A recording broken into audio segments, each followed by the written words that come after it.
Assalamualaikum warahmatullahi wabarakatuh. Terima kasih semuanya udah klik video ini.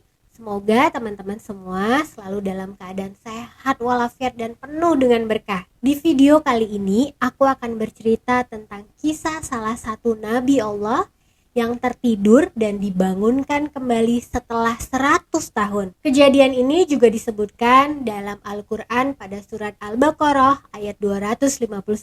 Mau tahu ceritanya? Yuk langsung aja ya kita simak ceritanya. Kisah ini sendiri aku rangkum dari salah satu ceramahnya Ustadz Abi Maki dan beberapa sumber lainnya. Dikisahkan hiduplah seorang laki-laki yang sangat soleh. Dia bernama Uzair. Beliau ini hidup di antara dua nabi, yaitu masanya Nabi Sulaiman alaihissalam dan Nabi Zakaria alaihissalam. Tapi masa hidupnya sendiri ada pada masa Nabi Sulaiman, sekitar tahun 457 sebelum Masehi. Pada saat itu beliau belum diangkat menjadi nabi, tapi dia adalah orang yang sangat soleh. Terdapat beberapa perbedaan pendapat di antara beberapa ulama. Ada ulama yang mengatakan bahwa beliau ini bukanlah nabi, tetapi adalah orang yang soleh. Ada juga ulama yang mengatakan beliau adalah Nabi Allah. Nabi Uzair sendiri diutus oleh Allah untuk berdakwah kepada kaum Bani Israel atau orang Yahudi. Tapi yang jelas kisah beliau ini ada di dalam Al-Quran. Teman-teman, 100 atau 200 tahun setelah wafatnya Nabi Sulaiman, ada seorang raja yang sangat zalim. Dia bernama Bukhtunasar. Dia ini sangat membenci dengan Bani Israel. Setiap pengikut Nabi Musa pasti akan dia bunuh. Bahkan bukan hanya manusianya saja, semua yang berhubungan dengan Bani Israel akan dihancurkannya. Baik itu rumah, perkampungan, pokoknya semua yang berhubungan dengan Bani Israel akan dihancurkannya. Bahkan kitab Taurat pun dihancurkan dan dibakar olehnya. Beberapa ulama mengatakan daerah yang dihancurkan itu adalah bernama Al-Quds atau yang sekarang lebih kita kenal dengan nama Yerusalem. Karena memang di situ adalah tempat berkumpulnya para nabi Allah. Al-Quds pun hancur dan rata dengan tanah. Yang tertinggal hanyalah puing-puing. Kemudian kaum Bani Israel yang tersisa pun berkumpul dan berdiskusi. Kemudian mereka menemui seorang laki-laki soleh dengan harapan bahwa lelaki itu dapat membantu dan membawa kembali kejayaan Bani Israel serta dapat memperbaiki keadaan yang telah porak-poranda. Laki-laki soleh tersebut pun bernama Uzair. Beliau mempunyai seorang istri dan seorang anak. Pada saat itu, anaknya berumur sekitar 18 tahun. Dan Uzair juga mempunyai seorang jariyah atau budak perempuan yang pada saat itu usianya sekitar 20 tahun. Wahai Uzair, engkau adalah orang soleh dan engkau adalah Nabiullah. Apa yang harus kita lakukan? Kitab Taurat telah dihancurkan dan dibakar oleh mereka semua. Tidak ada satupun yang tertinggal. Nabi Uzair pun menjawab, wahai saudaraku, tenanglah. Ayahku Saruka telah menyembunyikan dan mengubur salinan kitab Taurat di suatu tempat. Jadi ayahnya Nabi Uzair ini menempatkannya dalam sebuah peti dan menyembunyikannya di daerah Al-Quds. Aku akan mengambilnya kembali. Keesokan harinya Nabi Uzair pun bersiap-siap untuk berangkat ke Al-Quds dengan mengendarai keledai miliknya. Istrinya pun telah menyiapkan bekal makanan yang akan dibawanya. Istrinya menyiapkan buah tin, anggur, dan roti kering yang keras. Jadi teman-teman, pada zaman dahulu itu roti sengaja dibuat menjadi keras agar tahan untuk waktu yang lama. Cara makannya pun berbeda dengan kita saat ini. Dengan cara roti itu dihancurkan kemudian direndam ke dalam air sampai menjadi lembek dan bisa untuk dimakan. Sesampainya di Al-Quds, Nabi Uzair sangat kaget melihat daerah itu telah rata dan hancur. Yang tersisa hanyalah puing-puing. Dia pun berpikir dalam hatinya, bagaimana ya cara Allah menghidupkan kembali tempat yang telah hancur seperti ini? Jadi Nabi Uzair ini bukannya ragu ataupun tidak percaya akan kebesaran Allah, tapi justru karena dia sangat yakin Allah akan memperbaiki dan memberikan kehidupan lagi di tempat itu. Tapi bagaimana cara kerjanya ya? Setelah lelah menempuh perjalanan, Nabi Uzair pun memutuskan untuk beristirahat. Dia berhenti pada sebuah pohon yang besar dan rindang. Lalu dia mengikatkan keledainya pada pohon tersebut. Kemudian dia pun mengeluarkan bekal makanan yang telah disiapkan oleh istrinya. Dia pun lalu duduk bersandar di pohon tersebut sambil melihat ke arah kota yang telah hancur lebur. Di dalam kepalanya dia masih saja berpikir, "Ya Allah, bagaimana caramu menghidupkan orang-orang yang sudah meninggal ini, yang telah menyatu dengan tanah, lalu kau hidupkan mereka kembali di akhirat untuk diminta pertanggungjawaban atas perbuatannya." Setelah itu, dia pun lalu memeras buah anggur hingga keluarlah airnya. Kemudian dicelupkannya roti keras tadi ke dalam air anggur. Sambil menunggu roti itu lembek dan bisa dimakan, dia pun tiduran di bawah pohon. Saat itu matahari sangat terik. Kira-kira sekitar jam 11 atau jam 12 siang hari. Dia berasa sangat capek. Hembusan angin pun membuatnya mengantuk. Nabi Uzair pun tertidur. Beberapa hari kemudian, orang-orang mulai bertanya-tanya di mana Nabi Uzair. Seseorang berkata bahwa terakhir kali dia melihat Nabi Uzair pergi dengan mengendarai keledainya. Hari pun berganti menjadi minggu, minggu berganti menjadi tahun, dan seterusnya sampailah 100 tahun. Orang-orang pun sudah melupakan Nabi Uzair dan tidak membicarakannya lagi. Ternyata Allah tidurkan dia selama 100 tahun. Kemudian dia pun terbangun. Saat dia terbangun, matahari sudah bergerak ke arah barat. Kira-kira waktu itu sudah waktu asar ya teman-teman. Oh, sudah sore rupanya. Gak berasa aku tidur sangat nyenyak. Rasanya seperti baru terduduk sebentar, kata Nabi Uzair. Lalu tiba-tiba datanglah seorang malaikat dalam wujud manusia dan bertanya kepada Nabi Uzair, "Berapa lama kau tertidur?" Nabi Uzair pun kaget. "Aku tertidur hampir setengah hari," jawab Nabi Uzair. "Tidak. Kau telah tidur di bawah pohon ini selama 100 tahun. Dengan kebingungan dan tidak percaya, Nabi Uzair pun bertanya lagi, "Apa benar? Aku kira hanya setengah hari saja. Aku rasa aku tertidur saat matahari terik dan terbangun matahari sudah bergerak ke arah barat. Aku hanya tertidur sebentar. Cobalah lihat ke sekelilingmu. Apakah ada perubahan? Cobalah kau lihat makanan yang kau bawa. Apakah tidak berubah sama sekali?" Tanya malaikat itu. Nabi Uzair pun langsung melihat ke arah makanan yang tadi telah dia siapkan. Dan makanannya tetap ada, anggurnya masih ada, rotinya juga masih ada. Semuanya masih sama. Artinya kan Nabi Uzair gak lama ya tidurnya. Sekarang coba lihatlah ke arah keledai yang kau ikat, kata malaikat itu lagi. Seketika itu juga Nabi Uzair melihat ke arah keledainya.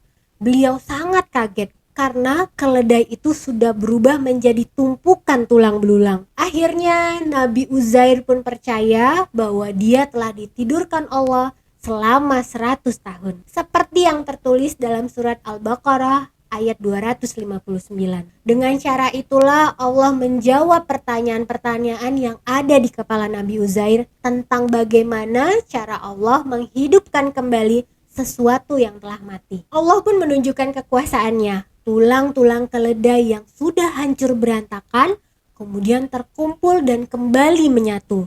Setelah menyatu, mulailah tulang-tulang itu terbungkus dengan daging. Setelah itu, daging tersebut pun dibungkus dengan kulit.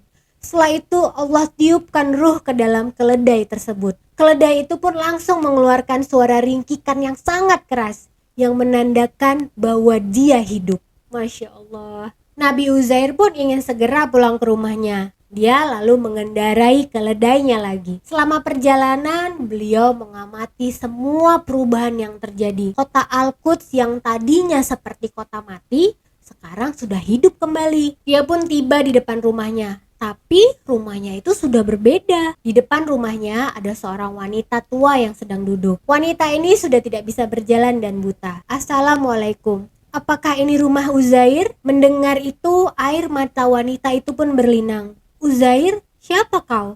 Kenapa kau menanyakan rumah Nabi Uzair? Dia sudah menghilang 100 tahun yang lalu," jawab wanita tua itu. Lalu Nabi Uzair pun berkata, "Aku Uzair." Teman-teman, wanita tua itu pun kaget dan bertanya, "Benarkah kau Nabi Uzair?" "Tidak mungkin, sudah 100 tahun Nabi Uzair tidak kembali.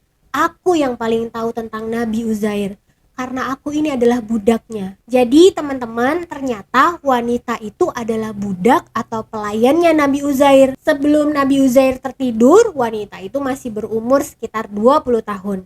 Dan saat itu dia sudah berumur 120 tahun. Allah memberikan dia umur yang panjang. Namun sayangnya dia buta. Jika kau memang Nabi Uzair, maka doamu pasti akan dikabulkan Allah. Mintakanlah agar mataku disembuhkan, maka aku akan bisa melihat apakah memang benar kau adalah Nabi Uzair. Jadi teman-teman, ternyata sebelum tertidur selama 100 tahun, dulu ini Nabi Uzair pernah berdoa kepada Allah untuk menyembuhkan orang yang buta. Nabi Uzair pun kemudian berdoa kepada Allah agar wanita itu disembuhkan. Dan seketika itu juga Allah kabulkan doanya. Wanita itu sembuh dari kebutaannya dan bisa berjalan kembali. Setelah dia bisa melihat, dia pun terkejut dan berkata, "Ya Allah, kau memang Nabi Uzair." Karena memang Nabi Uzair ini tidak berubah sama sekali ya teman-teman. Masih sama seperti saat terakhir kali dia meninggalkan rumah. Wanita tua itu pun langsung membawa Nabi Uzair untuk bertemu dengan anaknya. Jadi teman-teman, pada saat ditinggalkan, usia anak Nabi Uzair ini adalah 18 tahun. Dan saat itu usia anaknya sudah 118 tahun. Jadi kebalikan nih, anaknya sudah tua dan bapaknya masih muda. Anaknya sudah 118 tahun dan bapaknya masih sekitar 40 atau 50 tahun. Akhirnya Nabi Uzair pun bertemu dengan anaknya. Dan sama seperti wanita tua tadi, anak Nabi Uzair juga gak percaya bahwa laki-laki itu adalah ayahnya. Tapi secara fisik dia memanglah ayahnya. Persis sama seperti saat terakhir dia melihat ayahnya pergi. Jika kau memang benar Nabi Uzair ayahku, apakah kau punya tanda di punggung sebelah kananmu? Dan ternyata tanda itu masih ada. Jadi teman-teman, setiap nabi itu mempunyai tanda di punggung sebelah kanannya. Tapi anak ini masih tetap tidak percaya. Kemudian dia pun berkata lagi, "Jika kau memang benar ayahku, apakah kau tahu di mana letak disimpannya kitab Taurat?" "Ya, aku tahu di mana letaknya kitab Taurat itu berada." Di sisi lain, wanita tua tadi langsung memberitahu kepada kaum Bani Israel bahwa Nabi Uzair telah kembali di tengah-tengah mereka. Kaum Bani Israel pun langsung datang menjumpai Nabi Uzair dan bertanya, "Benarkah engkau Uzair, Nabi yang diutus pada kaum kami?" "Benar, aku adalah Uzair. Atas kuasa Allah, aku telah tertidur selama 100 tahun. Lalu dibangunkan kembali sebagai pembuktian atas kuasanya yang tidak terbatas." Lalu mereka pun berkata, "Ketahuilah wahai utusan Allah, saat kota kami hancur, kitab Taurat telah hilang. Dan kabarnya hanya engkaulah yang mempunyai salinannya.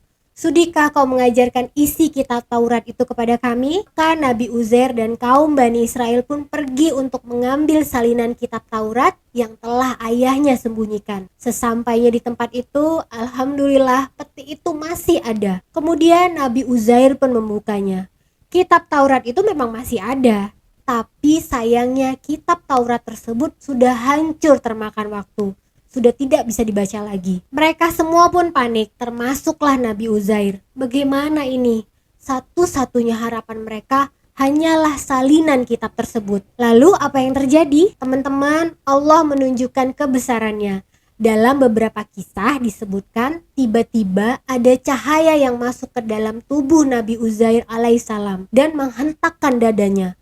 Setelah itu, mukjizat pun terjadi. Tiba-tiba saja Nabi Uzair hafal isi kitab Taurat tersebut. Semua keluar begitu saja dari mulutnya. Kemudian mulailah mereka, kaum Yahudi, mencatat kembali isi Taurat dari awal hingga akhir. Allah menjaga isi kitab Taurat tersebut melalui hafalannya Nabi Uzair. Nabi Uzair pun kembali di antara kaum Bani Israel dan berdakwah kepada mereka. Beliau mengajarkan isi kitab Taurat yang telah diturunkan pada masa Nabi Musa dan meluruskan hal-hal yang melenceng dari syariatnya. Teman-teman, karena kejadian itu, orang-orang Yahudi pun mulai menyebutkan kalau Nabi Uzair ini adalah anak Allah. Mereka menyebutnya Ezra. Hal ini juga dituliskan di dalam Al-Quran. Sikap berlebihan orang-orang Yahudi ini pun terkena laknat dari Allah, yang terdapat di dalam surat At-Taubat ayat 30. Teman-teman, pada masa hidupnya, Nabi Uzair alaihissalam ini dianggap sebagai masa kejayaan agama Yahudi. Karena dialah penyair syariat Taurat yang terkemuka. Dia pun membuka syariat itu kembali sesudah sekian lama hilang dan dilupakan oleh orang banyak. Nabi Uzair ini juga dikenal sebagai seorang pengarang yang ulung. pendiri suatu perhimpunan besar, dan rajin mengumpulkan naskah-naskah dan kitab suci dari berbagai daerah. Beliaulah yang memasukkan huruf-huruf Kaldea atau Arami sebagai pengganti huruf-huruf Ibrani kuno.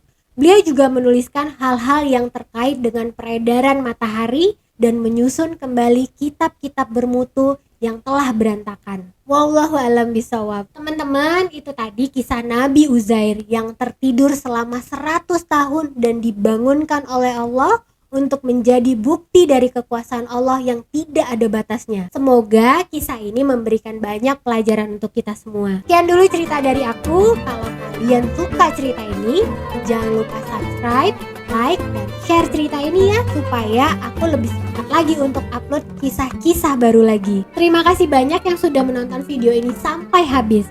Sampai bertemu di video selanjutnya.